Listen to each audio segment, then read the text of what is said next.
Hey everyone, Michael here with Hello Cupcake It's Me, and today is Saturday, October 12th, 2024, and thanks for hanging with me. If you haven't done so already, please hit like and subscribe, then head on over to podcast.hellocupcakeitsme.com to check out the podcast that is updated every Thursday. Also, make sure that you follow me on all the different social medias. Check out hellocupcakeitsme.com to follow along with the blog. And also check out my upcoming book, Carpe Diem Scroto 365 Daily Affirmations, scheduled for publication November 2024. So, building off of that, last night I submitted my manuscript to the final editor. And I sat here in this exact seat for probably a good 10 minutes with my finger just hovering over the button like, do I push the button and invest in myself, or do I hold off and try to make things better? And the voice inside my head was like, dude, this is what you've been working for. This is what you've been promoting the last 8 months. This is everything that you have wanted to do. So get it done.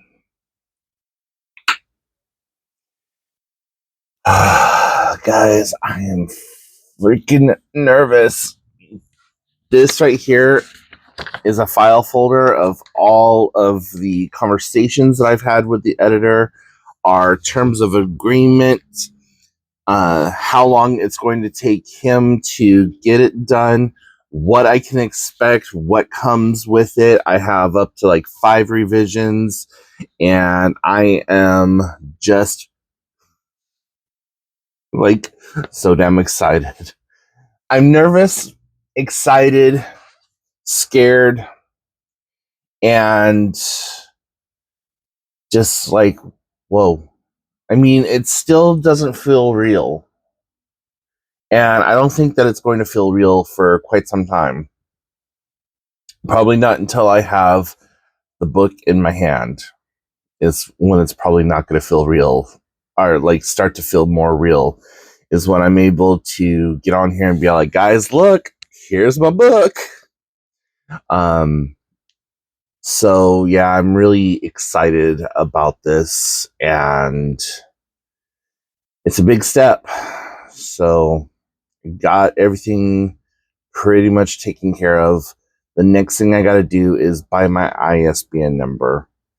And so I have about a week and a half to come up with the $125 after taxes, probably about closer to $140, to buy the ISBN number that I need. And yeah. So, all that being said, this last week has been just me trying to get my life situated, trying to get things ready for this exact moment.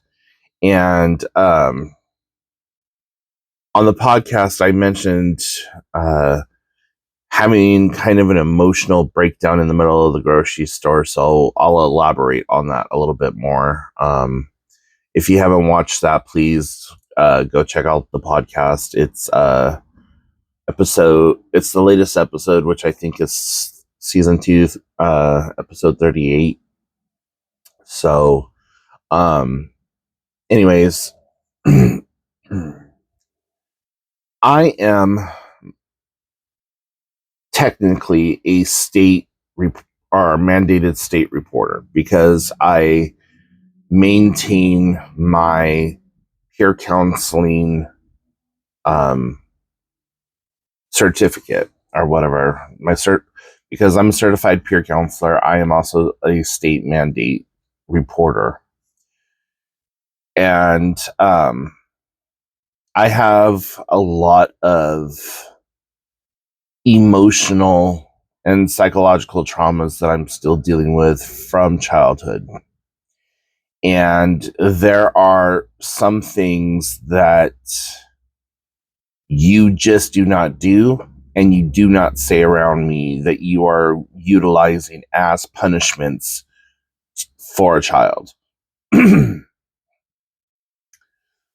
The number one thing that will absolutely trigger me and get me to the point where my blood is beyond boiling is the idea of taking away anything that celebrates the child or anything like that, like holidays. Well, because you're bad, you don't get to have Halloween this year. Oh, because you were bad, you don't get a Christmas this year. Oh, this happened or that happened, so you don't get to have your birthday this year. Absolutely the fuck not. No. If you're one of those parents, fuck you hard. I know that Christmas is, for some people, all about the birth of Jesus and whatever else, and we're, fuck that too. You need to, how can I put this?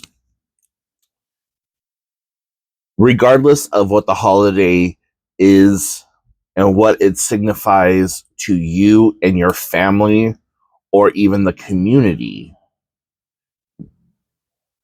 having those special days taken away from somebody is never an option. It causes psychological trauma, it causes emotional trauma, and it can lead to other types of like childhood trauma or just trauma in general. It is abuse and it is manipulation, and it creates an air of not being safe for the individual, like an air of not being safe with your family, with your loved ones, being vulnerable, being whatever. And so that's like number one on, like, that's high up on my list. You do not take away holidays or celebratories. You don't take away celebrations. Um, I understand if your parents did it to you, and if your parents did it to you and you think that it's okay, you are moving past, you have like calloused over the trauma that it has caused. Because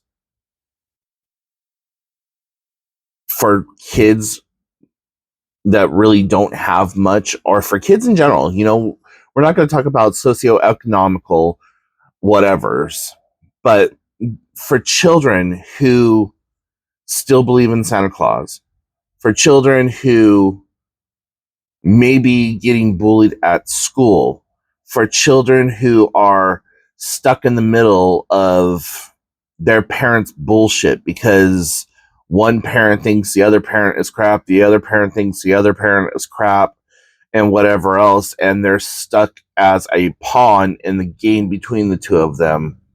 That causes issues. Like, there's so many things.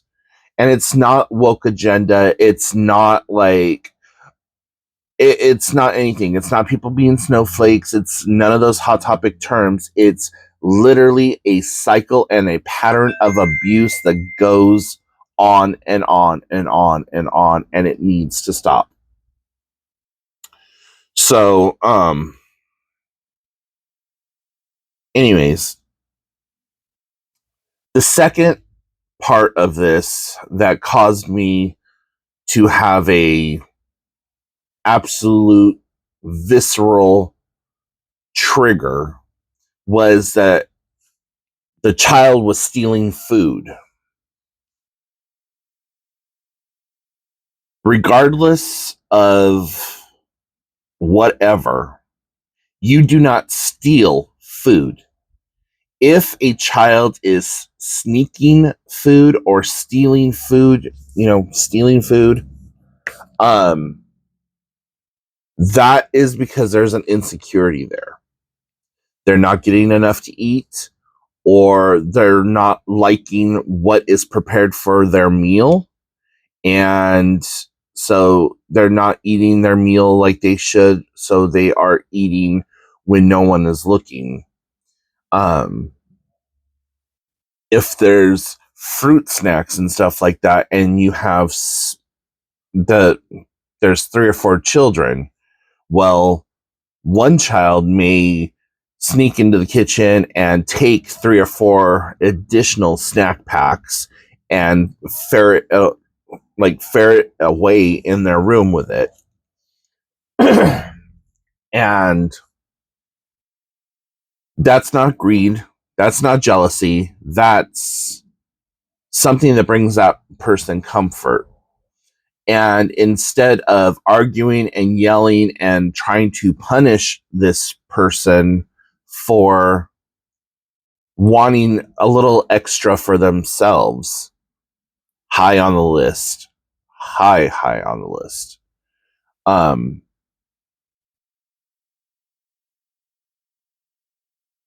So anyways, I could make an entire video series about like all these different things, but just getting into the focus of it. So a conversation was being had with me, and I was showing this person these little pumpkins, the little ornamental pumpkins that are only like about that big and that tall, usually like 2 for $1. People use them as tablescapes or whatever. Well, for me, those pumpkins are a direct connection to my childhood, because every year I would be able to get 2 or 3 of those, and those would be my personal pumpkins that I could keep in my room, and they're just freaking cute anyways. So I held it up and I was like, hey, this would be cool for the kids. And I was hit with, yeah, I'm not going to buy that because Halloween was taken away from them. Instantly, my blood began to boil. I got pissed off, and I was just like, absolutely not. I was like, we can't talk anymore right now. Like, don't talk to me anymore about this, or I will call CPS. I will file a CPS report. And they went to continue on, and I got super loud, and I have a huge booming voice. And I was like, I said, quit fucking talking, or I'm going to open a CPS case. And everyone stopped and they looked at me and looked at the person, and there was some workers right by me, and as I walked by, I'm like, I am so sorry. You don't come to work to deal with people like, what I just did. I'm extremely sorry if I've made you uncomfortable. I am extremely sorry if, whatever. And the women were like, it's okay. Are you okay? I'm like, I will be. And I just walked away, and I tried to stop myself. But the second that I turned the corner from where everyone was looking, I just started crying. I did the hard, ugly cry, because this child, I see so much of what I went through, and I can identify with this child so much that I just know how hurt they are. And, I went through the same exact thing when my parents divorced, and having to listen to my dad talk shit about my biological mom. My biological mom talked shit about my dad, and how everything was always like, well, if you think you're so good, why don't you go live with your dad? Oh, you're around a whole bunch of pieces of shit all the time, blah blah. And then it was just like, I I get that when you divorce or when you break up from your child's parent, that there's always going to be a level of anger, a level of being bitter, a level of what the hell ever. But your kid does not need to hear it. Doesn't matter how true it is. Your kid does not need to hear it, because at the end of the day, that is still their mom. That is still their dad. That is still their person. And their love doesn't change because you decided to get stupid behind some new dick or pussy or what the fuck ever. And I know that it is difficult to, as an adult, because we are so used to just being able to say whatever we want whenever we want.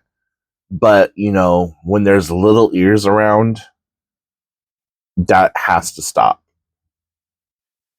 And so, as I'm standing there crying and reliving the emotional traumas that I have regarding certain issues, and with all this stuff that's going on right now with my biological mom, with all the depression and the anger and the upset that I have with like my dad's passing and my own unresolved issues in that regard, it was just too much, and I had a sensory overload. And it was like, no. And the person came up and was like, you didn't give me a chance to finish the story. I'm like, there is no finish to this story that is going to make it any better. Like, because at that point, I don't know if you are just telling me what you think I want to hear to stop me from going and filing a CPS report, or if it actually happened. I'm just telling you right now, and I want you to understand this is etched in stone. That is strike one. I do not let me get to a strike three, because I will do everything in my power to make sure that that child is removed from that house. And I'm one of those people that both love and hate Child Protective Services. I think the idea is great, but the execution is not. And the foster system is seriously overran with people, and there's just a lot to unpack there and a lot to deal with. But,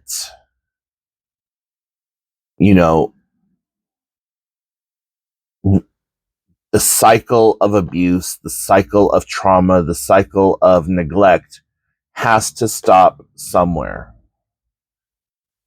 And so Wednesday, everything just came to a boil. And I think that I was not only triggered by it, but I was also embarrassed by the fact that so many people stopped and looked at me and was just like, what the fuck is going on? People are very judgmental. And I was emotional already that day, and I was extremely tired, and that was just something that I could not deal with right then and there. And this is also the first time that I've ever yelled at this person in all the years that we've known each other. This is the very first time I've ever angrily yelled at this person.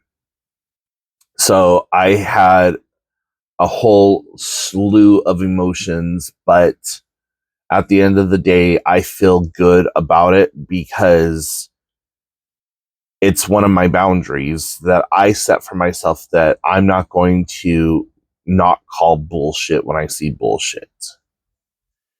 And somebody needs to be a voice and an advocate for those who don't know that they have a voice or an advocate. So, yeah. I also, I have to change the subject because I'm getting really upset and angry again and starting to feel a certain kind of way about shit. But also this week, I did my second cold plunge and had a ton of fun with that. I almost got completely up to my neck. Almost. I got to like right here, just like where the nipples are touching the water. Just, ooh, okay. But got this really cool thing for our cold plunging, or just for my cold plunging, or just for in general. And it doesn't look like much, but I'll explain what it is because I'm happy about it, and I'm eventually going to have to do a product review video on this because, well, that's part of the reason that I got it, was as a product review. But this is a portable shower. This is a submersible pump that is fully rechargeable. It doesn't have an LED screen on there, and I didn't read that very carefully when I applied for it. The orange version has the LED screen on there. It tells you how hot the water is or how cold. It gives you a temperature and speed regulation and all that other stuff. But you stick this into the water. There's a shower attachment that hooks up to this. That's like a 5 or 6 foot hose, and you can shower yourself off. Well, when we get out of the water,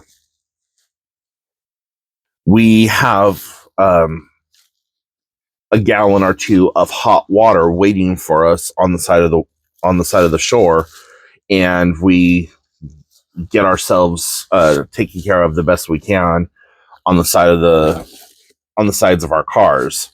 And so when we went out on, I think it was Monday or Tuesday, but when we went out, we as we were getting undressed on the side of our car, this other car comes pulling up, and it was just like, oh my god, fat people. And I'm just like, you saw us out in the water when you came pulling up. What did you expect? Like, there's no bathrooms, there's no like anything to try to get dressed or undressed. So yeah. And I'm from Southern California, and that's what you do when you're at the beach. There's like, you drive through the parking lot and there's people getting naked left, right. And so it's something you do. You take your wet clothes off, you dry off, you get all situated, and then you get in your car and you go home or go on to your next destination, whatever it is. But this person was just like, oh, I'm like, do you want my OnlyFans account? Because you're getting to see stuff for free. Like, I don't have an OnlyFans account, guys. But just like, go be offended somewhere else. Like, anyways, so I can't wait to try out the little shower and just see how well it works. I have a 5-gallon and I have a 15-gallon bucket. So what I have been using, and it's silly, but it works. I've been using an old cat litter bucket, and